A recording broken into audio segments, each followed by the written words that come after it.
Good morning बच्चों, कैसे हैं आप सभी। मैं आपकी विज्ञान की अध्यापिका आज आपको आपकी पुस्तक का पाठ 6 पढ़ाने जा रही हूँ, जिसका नाम है भोजन। तो चलिए बच्चों, शुरू करते हैं आज का पाठ। पाठ 6 है बेटा, हमारा भोजन। सभी जीवित प्राणियों को कार्य करने के लिए भोजन की आवश्यकता होती है। भोजन शरीर की विभिन्न आवश्यकताओं को पूर्ति करता है। भोजन के द्वारा हमें ऊर्जा प्राप्त होती है। इसके द्वारा हमारा शरीर स्वस्थ रहता है। ऊर्जा प्रदान करने के साथ साथ भोजन हमारे शरीर की विभिन्न रोगों से रक्षा भी करता है। भोजन हमारे शरीर की वृद्धि भी करता है। भोजन के मुंह में प्रवेश से निष्कासन तक की क्रिया पाचन कहलाती है। जलपान, दोपहर का भोजन या रात्रि के भोजन के बाद हम अन्य कार्यों में लग जाते हैं, लेकिन पाचन तंत्र कार्य करता रहता है। जो भोजन हम प्रतिदिन खाते हैं वह आहार कहलाता है। भोजन में शरीर के लिए कुछ उपयोगी तत्व होते हैं, जिन्हें पोषक तत्व कहते हैं। ये पोषक तत्व निम्न हैं: कार्बोहाइड्रेट, वसा, प्रोटीन, विटामिन्स और खनिज लवण। तो बेटा, सभी जीवों को जीवित रहने के लिए भोजन की आवश्यकता होती है। भोजन हमारे लिए बहुत ज्यादा महत्वपूर्ण है तथा भोजन को खाने से हमारे अंदर ऊर्जा आती है, जिस प्रकार हम अपने दैनिक कार्य को कर पाते हैं। अगर हम भोजन नहीं खाएंगे तो हमारे शरीर में ऊर्जा नहीं आएगी। और भोजन के अंदर कुछ महत्वपूर्ण तत्व पाए जाते हैं जो हमारे शरीर के लिए जरूरी होते हैं, जैसे कि कार्बोहाइड्रेट, वसा, विटामिन्स, प्रोटीन तथा खनिज लवण। आगे देखते हैं पोषक तत्व। तो पोषक तत्व में हमारा कार्बोहाइड्रेट आता है। शर्करा या मांड को कार्बोहाइड्रेट कहते हैं। फल, शर्करा और गन्ने की शर्करा में 100% कार्बोहाइड्रेट होता है। गेहूं, मक्का, चावल और आलू में कार्बोहाइड्रेट होता है। हमारा शरीर अनेक कोशिकाओं से मिलकर बना है। इन कोशिकाओं को कार्य करने के लिए ऊर्जा की आवश्यकता होती है। कार्बोहाइड्रेट हमारे शरीर को ऊर्जा प्रदान करता है। तो बेटा, शर्करा या मांड में कार्बोहाइड्रेट होता है तथा फल, शर्करा तथा गन्ने की शर्करा में 100% तक कार्बोहाइड्रेट होता है। कार्बोहाइड्रेट गेहूं, मक्का तथा चावल आदि में अधिक मात्रा में पाया जाता है। हमारे शरीर की कोशिकाओं को कार्य करने के लिए ऊर्जा की आवश्यकता होती है और यह ऊर्जा शरीर को कार्बोहाइड्रेट से मिलती है। आगे देखते हैं नंबर 2, वसा। वसा से भी हमें ऊर्जा प्राप्त होती है। मक्खन, घी, अखरोट, तेल, बीज आदि में वसा होती है। अत्यधिक वसा हानिकारक हो सकती है। कार्बोहाइड्रेट्स की तुलना में वसा को पचाना कठिन होता है। यह व्यक्ति को मोटा बनाते हैं किंतु स्वस्थ नहीं। तो बेटा, जो वसा होती है, वसा से भी हमें ऊर्जा मिलती है, लेकिन मक्खन, घी, अखरोट, तेल आदि में वसा होती है, परंतु जो वसा होती है वो हमारे शरीर को मोटा भी बनाती है। इसीलिए हमें इसका जो सेवन है सही मात्रा में करना चाहिए। कार्बोहाइड्रेट की तुलना में वसा को पचाना थोड़ा कठिन भी होता है। यह व्यक्ति को मोटा बनाती है लेकिन स्वस्थ नहीं बनाती। आगे देखते हैं बेटा, प्रोटीन हमारे शरीर की वृद्धि में सहायक होते हैं। कार्य करते रहने के लिए हमारे शरीर की कोशिकाओं में टूट फूट होती रहती है। प्रोटीन इन कोशिकाओं की मरम्मत करते हैं। इन्हीं के कारण नई कोशिकाएं बनती हैं। मछली, मांस, अंडे, दूध, मेवे तथा दाल आदि में प्रोटीन पाया जाता है।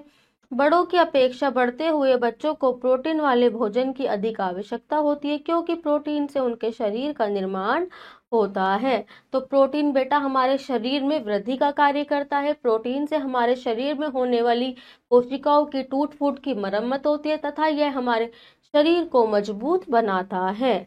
आगे चलते हैं, प्रोटीन हमें किस किस से मिलता है। तो दूध से, मेवे से, अंडे तथा मांस से। विटामिन्स भोजन में उपस्थित विटामिन विभिन्न रोगों से हमारी रक्षा करते हैं। विटामिन हमारे शरीर की उचित वृद्धि और कार्य करने के लिए बहुत कम मात्रा में आवश्यक होते हैं। ये हमारे शरीर में होने वाले रोगों से लड़ते हैं। विटामिन कई प्रकार के होते हैं तथा उनके स्रोत भी अलग अलग होते हैं। विटामिन के नाम इस प्रकार हैं, जैसे vitamin A, vitamin B, vitamin C, vitamin D, vitamin E तथा विटामिन के इत्यादि। मौसम के फल जैसे आम, अमरूद, पपीता आदि सभी में अधिक मात्रा में विटामिन होते हैं। गाजर, मूली तथा हरी सब्जियों में भी विटामिन होते हैं। अधिक विटामिन प्राप्त करने के लिए अनाज तथा दालें पर्याप्त मात्रा में खानी चाहिए। तो बेटा विटामिन क्या करते हैं? विटामिन हमारे शरीर के लिए बहुत ज्यादा जरूरी है। ये हमारी रोगों से लड़ने में रक्षा करते हैं तथा ये हमारे शरीर में कुछ ही मात्रा में जरूरी होते हैं। कुछ विटामिन के नाम बताए गए हैं: vitamin A, vitamin B, vitamin C, vitamin D, vitamin K. आगे बेटा आपका खनिज लवण। खनिज लवण हमारे दांतों को मजबूत बनाने और रक्त बनाने का काम करते हैं। कैल्शियम, लोहा, फास्फोरस, आयोडीन आदि खनिज लवण हैं। इन्हें हम फल, सब्जियों आदि से प्राप्त करते हैं। सेब और पालक में लोहे की मात्रा अधिक होती है। तो बेटा खनिज लवण क्या करते हैं? हमारे दांत को मजबूत बनाने का काम करते हैं तथा रक्त बनाने का काम करते हैं। ये कैल्शियम, लोहा, फास्फोरस, आयोडीन आदि खनिज लवण होते हैं। इनके लिए हमें हरी सब्जियां, फल, पालक आदि खाना चाहिए। आगे देखते हैं। जल।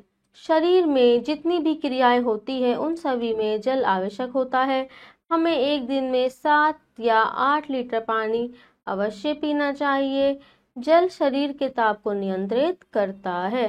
तो बेटा हमें एक दिन में कम से कम 7 से 8 लीटर पानी पीना चाहिए। ये हमारे शरीर के तापमान को भी नियंत्रित करता है। आगे देखते हैं। संतुलित भोजन। हमें सदा संतुलित भोजन ही करना चाहिए। संतुलित भोजन वह भोजन होता है जिसमें सभी पोषक तत्वों की उचित मात्रा हो। जब हम अपनी आवश्यकता अनुसार भोजन करते हैं तो स्वस्थ रहते हैं। आवश्यकता से अधिक भोजन कभी नहीं करना चाहिए, जिससे हमारा पेट मोटा होता रहता है और हम अपना कार्य ठीक प्रकार से नहीं कर पाते। भोजन में किसी भी पोषक तत्व की मात्रा अधिक नहीं होनी चाहिए। तो बेटा संतुलित भोजन एक ऐसा भोजन है जिसके अंदर जो हमारे शरीर को तत्व हमें लेने हैं वो एक सही मात्रा में होते हैं, जैसे कि कार्बोहाइड्रेट, वसा, प्रोटीन, खनिज लवण आदि एक सही मात्रा में लेने पर एक संतुलित भोजन बनता है, जिससे कि हम बीमार नहीं होते और अच्छे से कार्य करते रहते हैं। आगे देखते हैं। कच्चा खाना। कुछ फल तथा सब्जियों को हम कच्चा ही खाते हैं क्योंकि गर्म करने या पकाने पर उनके पोषक तत्व नष्ट हो जाते हैं, जैसे कि गाजर, मूली, टमाटर, आम, अमरूद, पपीता आदि ऐसे ही फल तथा सब्जियां हैं। खाने से पहले कच्चे फल व सब्जियों के धूल और कीटाणु को दूर करने के लिए उन्हें अच्छे प्रकार से धो लेना चाहिए। हम कुछ फल और सब्जियों को काटकर उनमें मसाला डालकर खाते हैं। तो बेटा कुछ ऐसी सब्जियां और फल होते हैं जिन्हें हमें कच्चा ही खाना चाहिए क्योंकि पकाने के बाद जो उनके पोषक तत्व हैं वो नष्ट हो जाते हैं, जैसे कि गाजर, मूली, पपीता आदि। आगे देखते हैं। पका हुआ भोजन। बहुत से खाद्य पदार्थ पकाए जाते हैं, जैसे चावल, आलू, गेहूं आदि को पकाने से इनका स्वाद अच्छा हो जाता है। पकाने से ये सरलता से पचने योग्य हो जाते हैं। भोजन को अच्छी तरह से पकाना चाहिए, अन्यथा इसका स्वाद बिगड़ता है। पकाने की कई विधियां हैं, जैसे पानी में उबालना। चावल, आलू, दाल आदि को पानी में उबाला जाता है। उबले हुए पानी को फेंकना नहीं चाहिए, सारे पोषक तत्व इसी में होते हैं। खा है आपका भूनना। शकरकंद, मूंगफली और चने आदि को भूनना चाहता है। तलना। पकौड़ी, पूरी, समोसा आदि को तेल में उचित मात्रा में तला जाता है तथा सेकना। ब्रेड, बिस्कुट आदि को ओवन में सेका जाता है। तो बेटा पका हुआ खाना, कुछ फल सब्जियां ऐसी होती है कुछ भोजन ऐसा होता है जिसे हम पकाकर ही खाते हैं, जिससे कि उसका स्वाद बढ़ जाता है और वह पचने में भी आसानी करता है। तो ऐसे भोजन को पकाने के लिए हम कुछ विधियों का उपयोग करते हैं, जैसे कि पानी में उबालना। तो चावल, आलू, दाल आदि को उबाला जाता है तथा शकरकंदी और मूंगफली, चने को भूना जाता है। पकौड़ी, पूरी को तला जाता है तथा ब्रेड आदि को सेका जाता है। आगे देखते हैं। पका हुआ भोजन अधिक समय तक नहीं रखना चाहिए, कुछ समय बाद खराब हो जाता है। भोजन को काफी समय तक सुरक्षित रखने को भोजन का परिरक्षण कहते हैं। उबालना, नमक लगाना, फ्रिज में रखना भोजन परिरक्षण के कुछ सामान्य उपयोग है जिन्हें हम अपने घर में प्रयोग करते हैं। तो बेटा, पके हुए भोजन को अधिक समय तक के लिए नहीं रखना चाहिए, क्योंकि उससे वह खराब हो जाता है, और उसको खराब होने से बचाने के लिए उसे परिरक्षण करके रख सकते हैं, जैसे कि नमक लगाकर, उबाल कर और फ्रीज में रख कर। आगे देखते हैं भोजन का पाचन। तो बेटा, भोजन का पाचन कैसे होता है?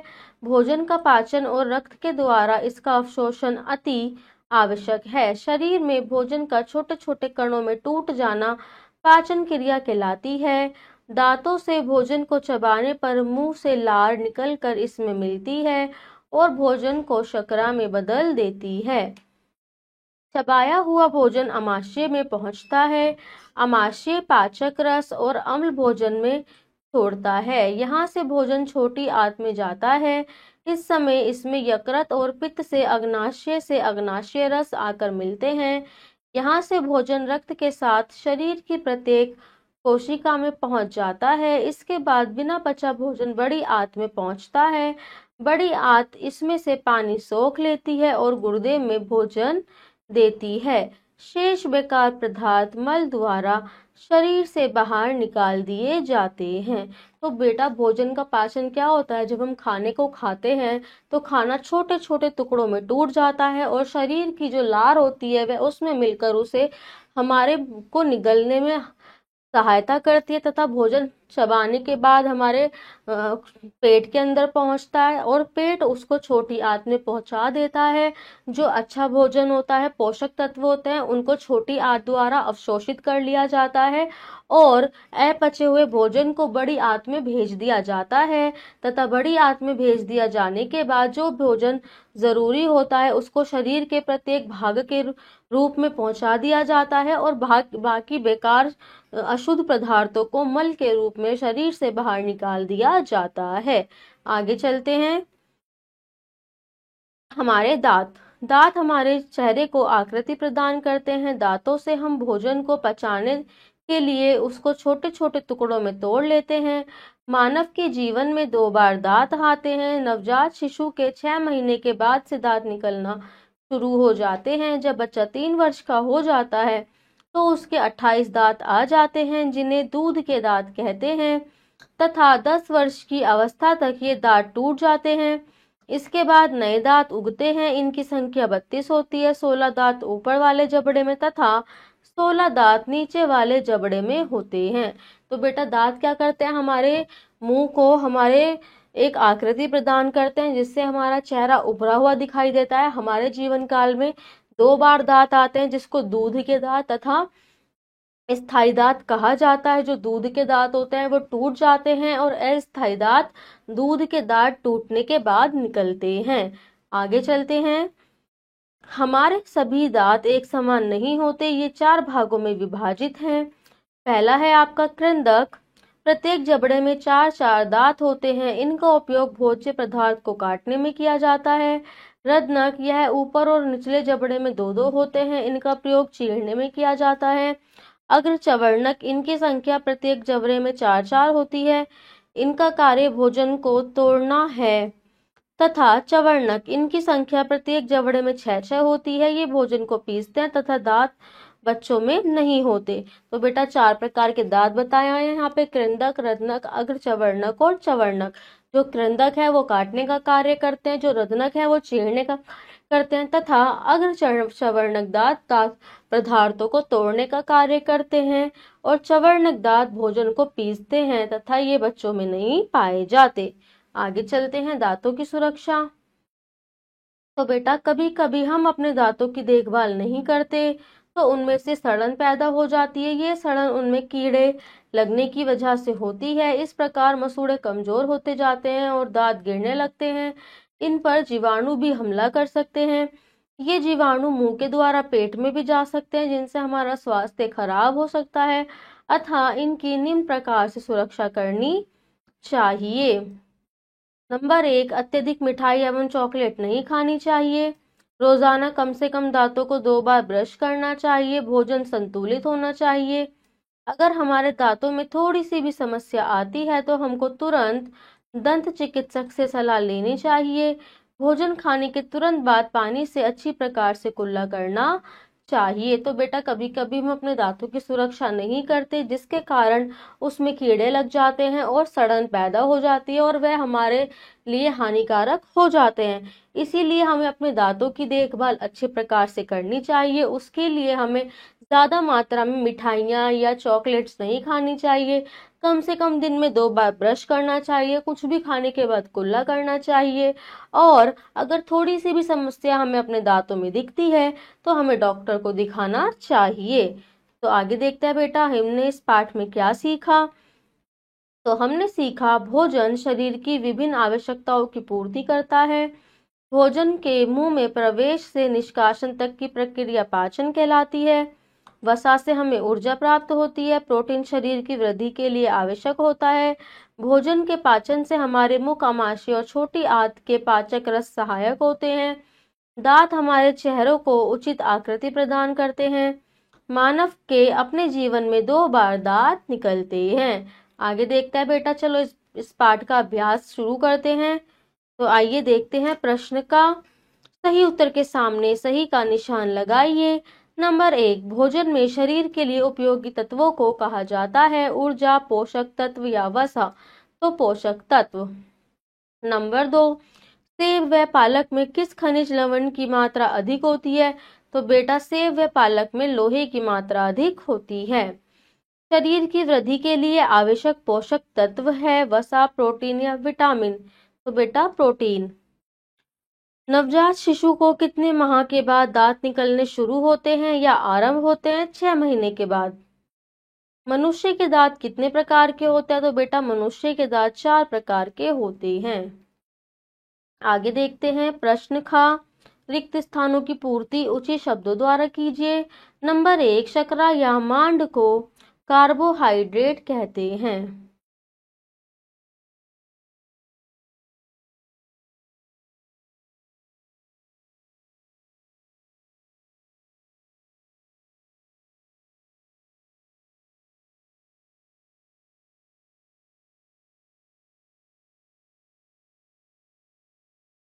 आगे देखते हैं विटामिन्स डैश से शरीर की रक्षा करते हैं रोगों से।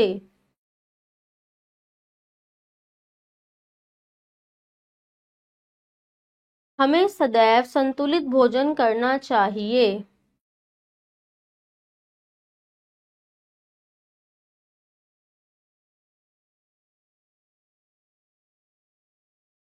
नंबर 4, आमाशय पाचक रस और डैश भोजन में छोड़ता है अम्ल।